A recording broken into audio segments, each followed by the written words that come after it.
I now recognize Dr. Metzl to give an opening statement. Chairman Wenstrup, Ranking Member Ruiz, and members of the Select Subcommittee on the Coronavirus Pandemic. It is my great honor to join you today.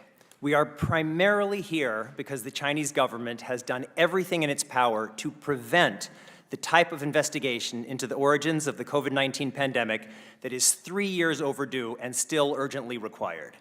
We are also here because there is more that we in the United States can and must do to push forward, even if China continues to stonewall. This includes establishing a bipartisan U.S. National COVID-19 Commission.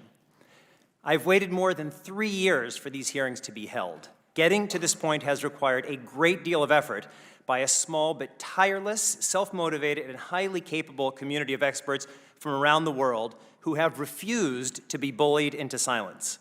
Because so many of us have worked so hard for so many years against such ferociously strong headwinds to help lay the groundwork for these hearings, I joined you today with a deep and sincere request that your committee honor our work by making these hearings as evidence-based, probing, and solutions-oriented as possible. Understanding what went wrong and determining how we can do better must be the ultimate bipartisan and nonpartisan issue. I happen to be a Democrat, which is irrelevant to our work together. Since the start of the pandemic, I have been in close contact with officials in the Trump and then the Biden administrations, and have worked with members of Congress of both parties on the pandemic origins issue. Although my views are laid out more fully in my written testimony, I'd like to quickly highlight my key points. First, and most importantly, approximately 20 million people, including over 1 million Americans, have died as a result of COVID-19.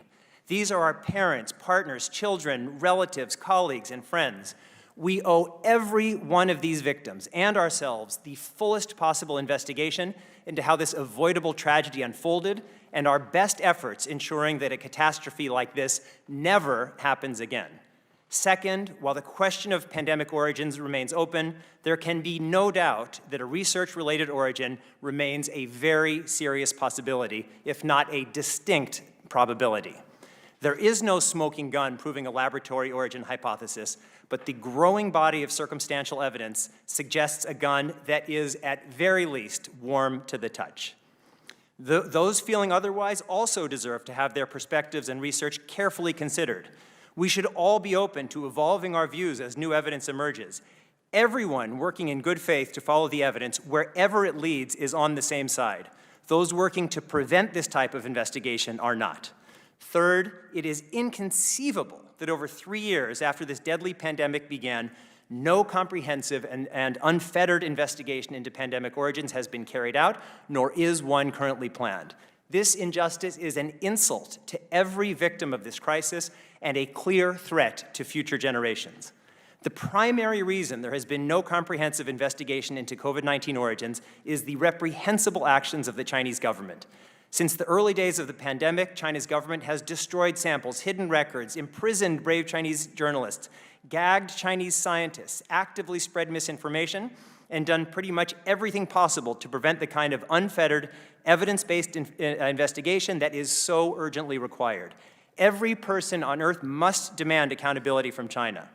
Calling for a full investigation of pandemic origins in China does not at all mean we shouldn't carefully examine our own behavior and that of our friends and allies. In fact, we must.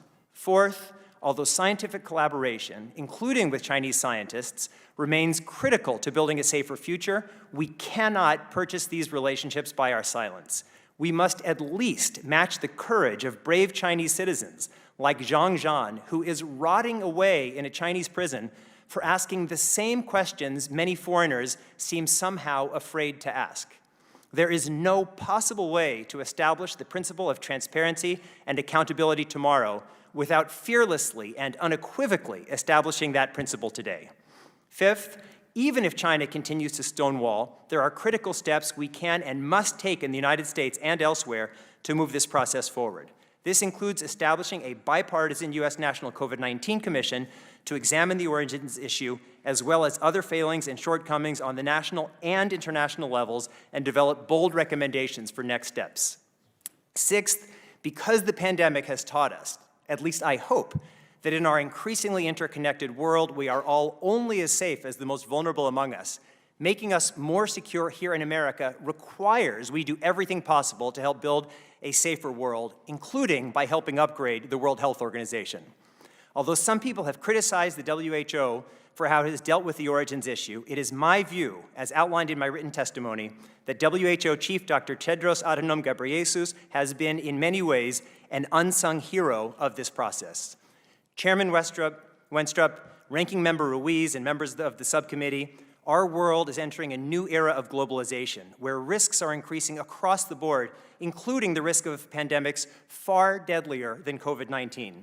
If we do not get to the bottom of what went wrong with the COVID-19 pandemic, if we fail in our efforts to fearlessly understand all shortcomings and shore up the vulnerabilities this crisis has so clearly exposed, the victims of the next pandemic, our children and grandchildren, will ask us why we failed to protect them when we knew what was at stake and had the chance. Thank you.